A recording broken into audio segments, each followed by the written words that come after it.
عمر رضی اللہ تعالیٰ عنہ کی کہانی آپ کو پتہ ہے کہ جب وہ حضور صلی اللہ علیہ وسلم کو معاذ اللہ قتل کرنے کی نیت سے جا رہے تھے تو راستے میں نویب ابن عبداللہ ملے. انہوں نے کہا پہلے اپنے گھر کی خبر تو لو, تمہارے گھر میں تمہاری بہن اور تمہارے بہنوں ہی دونوں مسلمان ہو چکے ہیں. تو حضرت عمر بن خطاب وہیں سے مڑے رضی اللہ تعالیٰ عنہ اور جا کے ان کو خوب مارنا شروع کیا, اور مارتے مارتے یہ حالات ہو گئے کہ بہن کا بھی خون جاری ہو گیا اور ان کا بھی خون جاری ہو گیا. تو حضرت عمر کے دل میں ایک سافٹ کارنر ہمیشہ سے تھا جس کی وجہ سے اللہ تعالیٰ نے ان کو ہدایت دی تھی. تو انہوں نے کہا دکھاؤ مجھے کیا پڑھ رہے تھے تم لوگ, اور آپ کو پتہ ہی ہے سورہ طٰہٰ کے کچھ غالباً پہلی 16 آیتیں تھیں یا پہلی 8 آیتیں تھیں, واللہ اعلم, اللہ بہتر جانتے ہیں کہ سورہ طٰہٰ کنفرم ہے. تو یہ سورہ طٰہٰ کے جب وہ پڑھے حضرت عمر رضی اللہ تعالیٰ عنہ تو وہ بھی مسلمان ہو گئے. تو یہ حضرت عمر رضی اللہ تعالیٰ عنہ کو مسلمان کرنے میں بھی ان کا اور حضرت عمر کی بہن کا بہت میجر رول ہے. الحمدللہ رب العالمین, الصلاۃ والسلام علی رسول الکریم, اما بعد, فاعوذ باللہ من الشیطان الرجیم, بسم اللہ الرحمن الرحیم. ہمارے 5ویں عشرہ مبشرہ اور حضور صلی اللہ علیہ وسلم کے بہت ہی جلیل القدر صحابی حضرت سعید بن زید رضی اللہ تعالیٰ عنہ, ان کا پورا نام تھا سعید بن زید ابن عمر ابن نفیل رضی اللہ تعالیٰ عنہ. یہ وہ صحابی ہیں جن کا ذکر آپ بہت کم سنتے ہیں, اور he was brother in law of حضرت عمر بن خطاب رضی اللہ تعالیٰ عنہ. ان کی بڑی خوبصورت کہانی ہے, اور ان کی کہانی میں ان کا بہت بڑا رول ان کے والد صاحب کا ہے. تو میں ذرا آپ کو پہلے تھوڑا سا بیک گراؤنڈ دے دوں. حضرت سعید بن زید کا ذکر بہت کم کیا جاتا ہے, حالانکہ عشرہ مبشرہ اصحاب میں سے ہیں, اور یہ بات تھوڑی سی انجسٹس ہے کیونکہ جو عشرہ مبشرہ اصحاب ہیں ان کی ویلیو آپ سب کو پتہ ہے کہ وہ کنفرم اللہ تعالیٰ کی طرف سے جنت کے سرٹیفائڈ لوگ ہیں. اس کے بعد آپ کو پتہ ہے کہ بدری اصحاب ہیں, اس کے بعد جو ہے جن نے صلح حدیبیہ اور بیعت رضوان میں حصہ لیا وہ لوگ ہیں. تو حضرت سعید بن زید کا بیک گراؤنڈ جاننا, ان کے بارے میں معلوم کرنا بہت ضروری ہے. میں نے شروع پیچھے سے اس لیے کیا تھا کیونکہ سیدنا صدیق اکبر کی شان بہت دفعہ بیان ہو چکی, سیدنا عمر رضی اللہ تعالیٰ عنہ کی شان بہت دفعہ بیان ہو چکی, سیدنا عثمان غنی, سیدنا علی مرتضیٰ, حضرت عبد الرحمن بن عوف, یہ لوگ 5 اب رہ گئے. انشاءاللہ ان کو بھی کور کریں گے, لیکن ان لوگوں کے بارے میں بار بار بات کی جاتی ہے. تو جو اصحاب جن کے بارے میں زیادہ بات نہیں کی, میں نے سٹارٹ وہاں سے کیا تھا. یہ 20 سال کے تھے جب انہوں نے اسلام کو ایکسیپٹ کیا. اگین آپ دیکھ لو, جتنے ابھی تک ہم نے اصحاب کے بارے میں پڑھا ہے کوئی 30+ نہیں تھا, 28 میکسیمم تھے. حضرت ابو عبیدہ عامر ابن جراح رضی اللہ تعالیٰ عنہ میکسیمم 28, اور یہ 20 ایئرس کے تھے. باقی طلحہ رضی اللہ تعالیٰ عنہ اور زبیر رضی اللہ تعالیٰ عنہ دونوں اپنے ٹین ایج میں تھے. اور اسی طرح سیدنا علی کا جب ہم رضی اللہ تعالیٰ عنہ کا پڑھیں گے تو بالکل ہی بچے تھے. تو ان کے والد صاحب کی ایک بہت بڑی خدمت ہے حضرت سعید بن زید رضی اللہ تعالیٰ عنہ کو مسلمان کرنے میں. وہ ذرا میں آپ کے سامنے, ابھی بیسکلی آور مین فوکس ہے حضرت سعید بن زید, لیکن ان کے والد صاحب کو بتانا اس لیے بہت ضروری ہے کہ اگر یہ ریلیشن نہ بتایا جائے تو وہ پھر سٹوری کا سمجھ آنا بہت مشکل ہو جاتا ہے. حضرت سعید بن زید کے جو والد صاحب تھے, یہ حضور صلی اللہ علیہ وسلم کا جو پروفٹ ہوڈ کا ٹائم تھا اس کو تو نہیں پا سکے, لیکن اللہ کے نبی سے ملاقات ضرور تھی ان کی, مطلب کہ پروفٹ ہوڈ سے پہلے. تو وہ حضور صلی اللہ علیہ وسلم سے بہت زیادہ انسپائرڈ بھی تھے. حضور صلی اللہ علیہ وسلم کی سچائی سے, امانت داری سے, ہر چیز سے بہت زیادہ انسپائرڈ تھے. ان کا نام تھا زید ابن عمر ابن نفیل, ٹھیک ہے. اور ان کی خصوصیات میں سے کیا تھا کہ انہوں نے کبھی آئیڈل ورشپنگ نہیں کی تھی. جیسے سیدنا صدیق اکبر کے بارے میں آتا ہے, سیدنا جعفر رضی اللہ تعالیٰ عنہ کے بارے میں آتا ہے کہ انہوں نے کبھی آئیڈل ورشپنگ نہیں کی تھی. اور یہ ہمیشہ اس چیز کی تجسس میں رہتے تھے کہ قریش کیا کر رہے ہیں, آئیڈلز کو ورشپ کر رہے ہیں, حالانکہ یہ تو ان کا اصل جو خدا ہے وہ یہ نہیں ہے. تو یہ ہمیشہ ٹروتھ کے ہنٹ میں رہا کرتے تھے اور ان کے اکثر جو ملاقاتیں ہوتی تھیں وہ ہوتی تھیں جو دین ابراہیمی پہ لوگ تھے، جیسے کرسچنس تھے یا یہودی تھے، تو یا پھر یہ کرسچن پریسٹ سے ملتے تھے یا پھر یہودیوں کے ربائز جو ہوتے ہیں جو ان سے ملا کرتے تھے اور ان سے ان کے فیتھ کے بارے میں پوچھا کرتے تھے، کیونکہ ان کو وہ دونوں اس وقت رب واحد پہ یقین لانے والے تھے۔ وہ علیحدہ بات ہے کہ انہوں نے اپنے دین میں پھر بہت زیادہ چینجز کر لی ہوئی تھیں، لیکن سٹل یہ آئیڈل ورشپنگ سے شدید نفرت کرتے تھے۔ اور حضرت ورقہ بن نوفل جو تھے، جو حضرت سیدہ خدیجہ کے کزن تھے، وہ ان کے بہت اچھے دوست بھی تھے۔ تو زید ابن عمر، اگین میں فادر کی بات کروں، یہ ذرا کلیئر کر لیجیے گا، یہ حضرت سعید کی سٹوری ابھی یہاں سے سٹارٹ نہیں ہوئی، یہ زید بن عمر جو ان کے والد صاحب تھے ان کی بات کروں۔ یہ ان کا ایک اور بڑا خوبصورت کام یہ تھا کہ جو بھی قریش زندہ درگو کرتا تھا اپنی بچیوں کو، ان کے پاس جا کے کہا کرتے تھے یہ بچیاں مجھے دے دیں، میں ان کو پالوں گا، بڑا کروں گا اور ان کے عزت سے نکاح کروں گا۔ ایک ان کا یہ بہت بڑا فیل تھا کہ حضرت سعید کے والد صاحب جو تھے وہ بچیوں کو زندہ درگو نہیں ہونے دیتے تھے، اور ایک دفعہ ایسے ہوا کہ ایک جگہ انہوں نے دیکھا ایک بندے نے زندہ درگو کر دیا ہے، تو فوراً اس قبر کو کھودا اور اس بچی کو باہر نکالا، تو الحمدللہ وہ بھی سانسیں لے رہی تھی، اللہ تعالیٰ نے اس کو زندگی بخش دی ان کے ذریعے سے۔ ابھی ہمارے ہاں پیچھے ایک واقعہ ہوا، آپ کو یاد ہوگا، ایک بچی کو زندہ درگو کر دیا تھا، وہ آرمی کے ایک میجر صاحب تھے جنہوں نے جا کے پھر اس کو کھود کے نکالا۔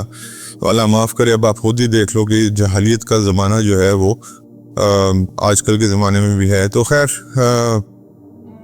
یہ حضرت سعید بن زید ایک تو ٹروتھ کی اس میں جستجو میں لگے رہتے تھے، اور دوسری چیز یہ تھی کہ یہ جو جہالیت کی رسمیں تھیں ان کو یہ توڑنے کی کوشش کرتے رہتے تھے، اور بچیوں کا خاص خیال رکھتے تھے جو بچیاں زندہ درگو کر دی جاتی تھیں۔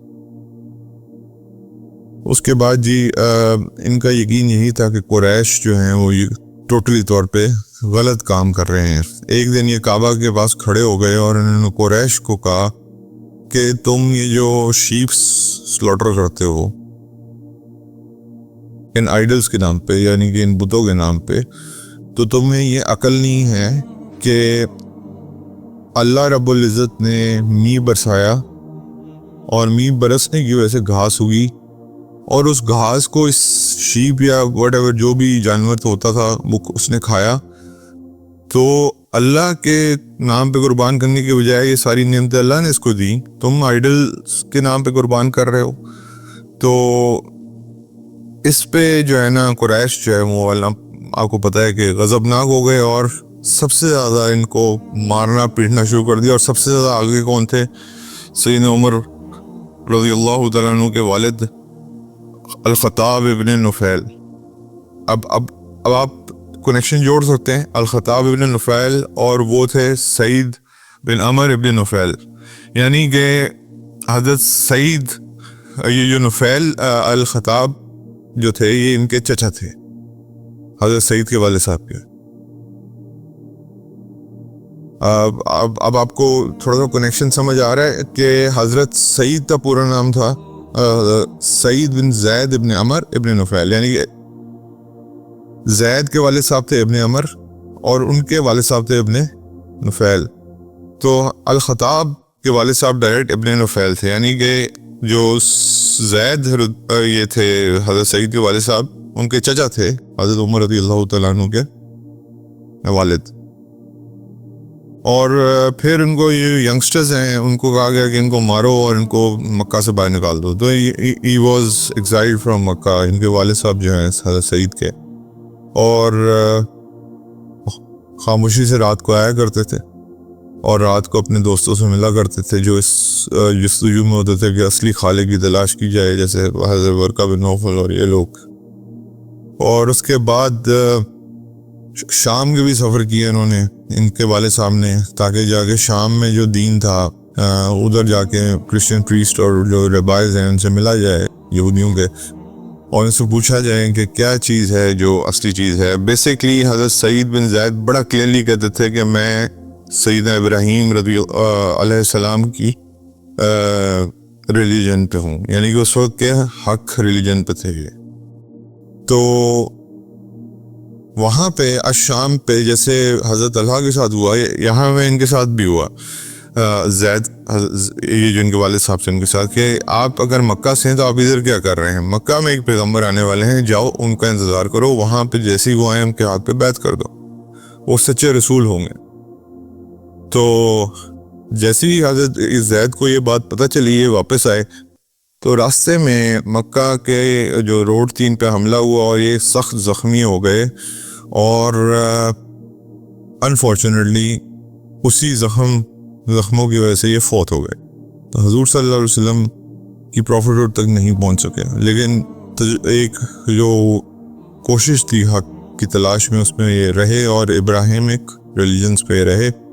اب ان کے ڈیتھ بیڈ پہ انہوں نے ایک بات کی کہ اللہ نے بے شک مجھے الاؤ نہیں کیا کہ میں نبی کریم صلی اللہ علیہ وسلم سے مل سکوں, لیکن میں چاہتا ہوں کہ جو بھی تم لوگ ہو, جیسے ہی دعویٰ کوئی یہاں سے نبوت ڈکلیریشن ہوتی ہے تو فوراً اس پہ لبیک کہنا اور جا کے دین اسلام قبول کرنا. اور اسپیشلی یہ وصیت انہوں نے اپنے بیٹے حضرت سعید بن زید رضی اللہ تعالیٰ عنہ کو کی, جن کے بارے میں ابھی ہم پڑھ رہے ہیں.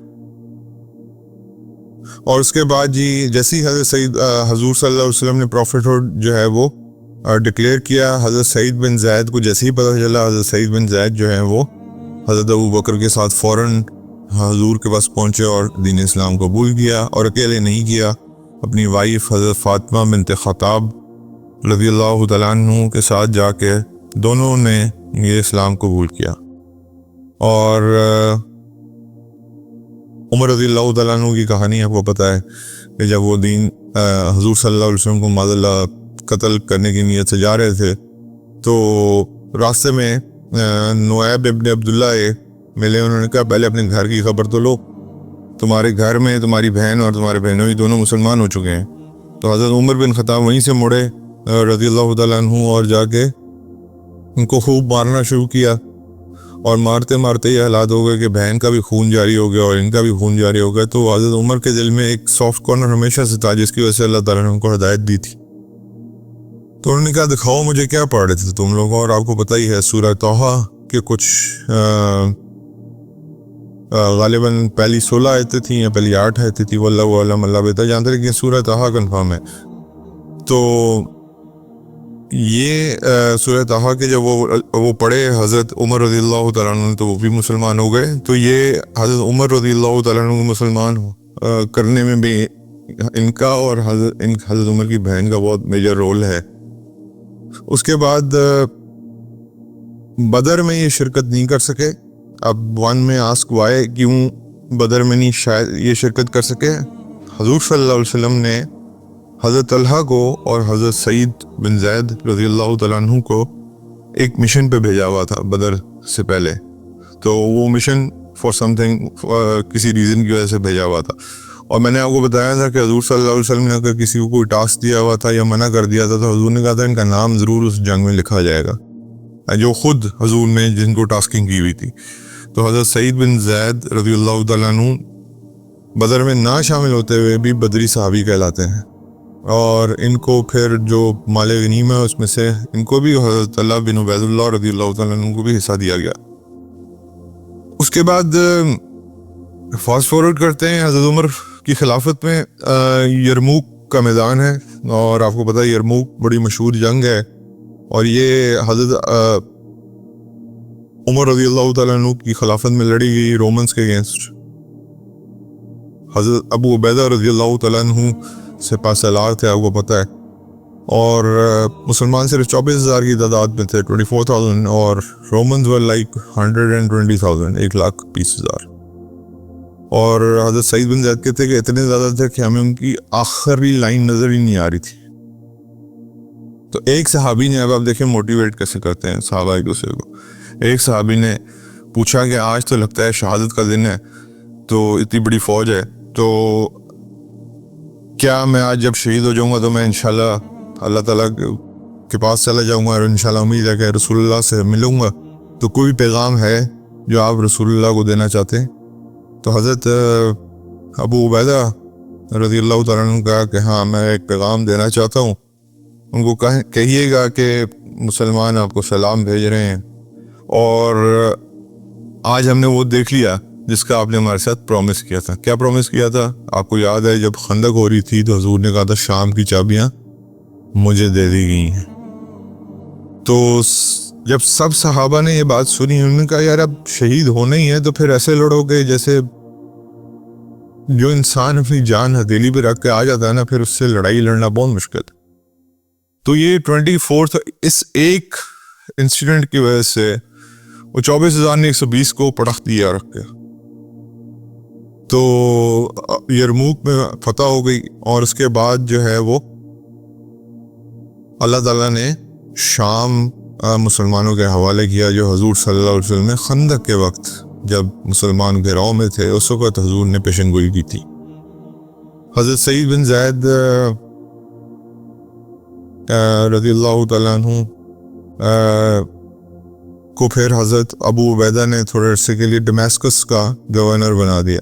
تھوڑے عرصے بعد حضرت ابو عبیدہ کے پاس رضی اللہ تعالیٰ عنہ کے پاس حضرت سعید آئے اور ان کا کہ یا ابو عبیدہ میں یہ لیڈرشپ رول جو ہے نہیں لینا چاہتا، مجھے یہ پسند نہیں ہے، مجھے عام لوگوں کی طرح جینا پسند ہے، تو آپ مجھے واپس بھیج دیں، یہ عام لوگوں میں شمار کر دیں، یہ رول کسی اور کو دے دیں، یعنی کوئی لالچ نہیں۔ یہ 10 اشیاء وشرا ہم پڑھ جو جتنے بھی ابھی ہم پڑھ چکے ہیں، کسی نے آپ مجھے بتائیں۔ حضرت ابو عبیدہ کو میں نے لاسٹ ٹائم پڑھا، امین الامت ہیں وقت، اور مسلمانوں کے پہلے خلیفہ نامزد حضرت عمر نے کیا تھا ان کو، لیکن نہیں لی، یہ لوگ نہیں لیتے تھے کیونکہ ان کو پتہ ہے اس کی رسپانسبلٹی کیا ہے۔ نبی کریم صلی اللہ علیہ وسلم خود فرماتے ہیں کہ اگر حضرت ابو ذر غفاری رضی اللہ تعالیٰ عنہ وہ غالباً انہوں نے یہ بات کہی، ہاں واللہ علم، اللہ کبھی پیشی معاف فرمائے، حضور صلی اللہ علیہ وسلم نے ایک صحابی کو یہ بات کہی کہ کوشش کرو، جس کا مفہوم ہے کہ کوشش کرو کہ مجھے تم 2 بندوں کا بھی امیر نہ بنایا جائے، اور ادھر سبحان اللہ ہم لوگ جو ہیں وہ اللہ کے نبی یہ فرما رہے ہیں، اور ہم لوگ جو ہیں وہ پاور آف سٹرگل کے پیچھے لوگوں کے ساتھ کیا کیا کرتے ہیں وہاں کے، اور میرے سامنے ہے۔ اس کے بعد جی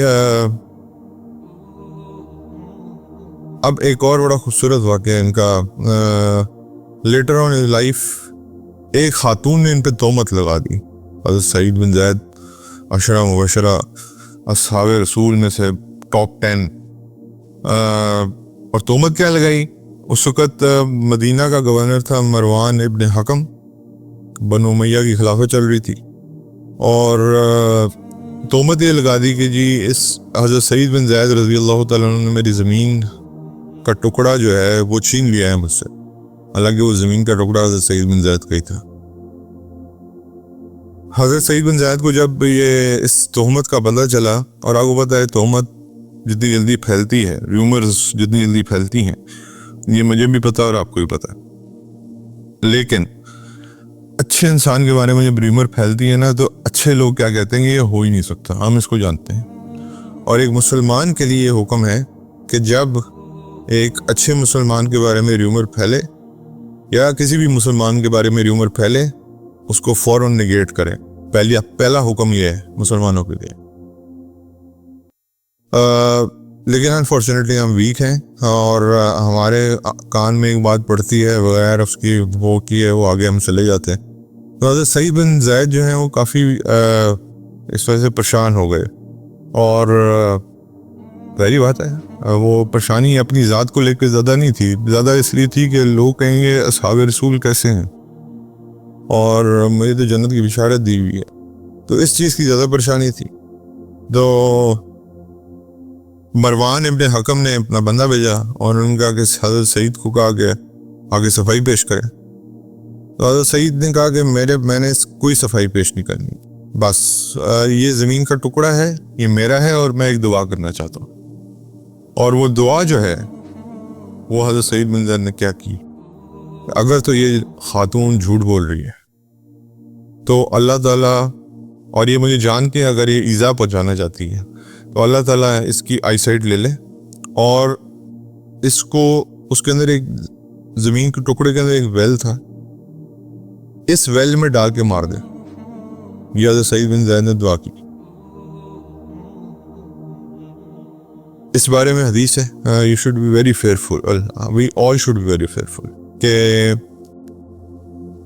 from the supplication but dua of an oppressed person, کہ جس کے اوپر ظلم کیا جا رہا ہے, کیونکہ حضور صلی اللہ علیہ وسلم نے فرمایا کہ جو مظلوم ہے اس کی دعا کو اللہ تعالیٰ تک اٹھایا جاتا ہے اور اللہ اور اس کے دعا کے درمیان میں کوئی بیریئر نہیں ہوتا, وہ ڈائریکٹ سنی جاتی ہے. تو ادھر حضرت سعید بن زید مظلوم تھے, انہوں نے ایسا کوئی کام نہیں کیا تھا, ان کے اوپر یہ ظالمانہ قسم کی تہمت لگی تھی. تھوڑی دیر بعد اب اللہ کے نبی کے صحابہ کیا پاور دیکھیں, اسٹرینتھ دیکھیں, تھوڑی دیر بعد بارش برسنا شروع ہوئی, اور بارش کے کئی قطرے اتنے سخت تھے اس کی آنکھ میں لگے اس عورت کے, اور اس کی آنکھیں نابینا ہو گئی. اور تھوڑی دیر بعد پانی کا بہاؤ آنا شروع ہو گیا, جس کی وجہ سے وہ عورت جو ہے اس کو بہا کے لے کے وہ جا کے اس ویل میں اس نے جا کے گرایا اور وہیں پہ وہ مر گئی. تو حضرت سعید بن زید رضی اللہ تعالیٰ عنہ کے ساتھ پنگا لینے کا یہ نقصان ہوا اس کو, اور لوگوں کو سمجھ آ گئی کہ نہیں بھائی حضرت سعید بن زید تو اپنی جگہ پہ حق پہ ہیں. اسی طرح سعد بن ابی وقاص رضی اللہ تعالیٰ عنہ کو میں نے آپ کو بتایا تھا کہ جب لوگ وہ بک بک کر رہے تھے صحابہ کے بارے میں, تو انہوں نے کہا تھا چپ کر جاؤ, نہیں تو میں پھر اللہ کے ہاں دعا کر دوں گا. تو دعا ہوئی تو پھر وہ ایک اونٹ نے آ کے مارا تو پھر وہ ختم ہو گئی کہانی. تو اس لیے اصحاب رسول کی بد دعا سے بچنا چاہیے, اور یہ تھی صحابہ کی طاقت اور ان کی دعاؤں کی طاقت, اور اللہ تعالیٰ کے ہاں یہ کتنے مقبول لوگ ہیں آپ خود ہی دیکھ لو. اللہ تعالیٰ ہمیں ان لوگوں سے بچائے جو اللہ کے دوستوں کے بارے میں ریومرز پھیلاتے ہیں. یہ خدا نے خاصہ اتنی خطرناک بات ہے کہ میں اور آپ اس کا تصور بھی نہیں کر سکتے.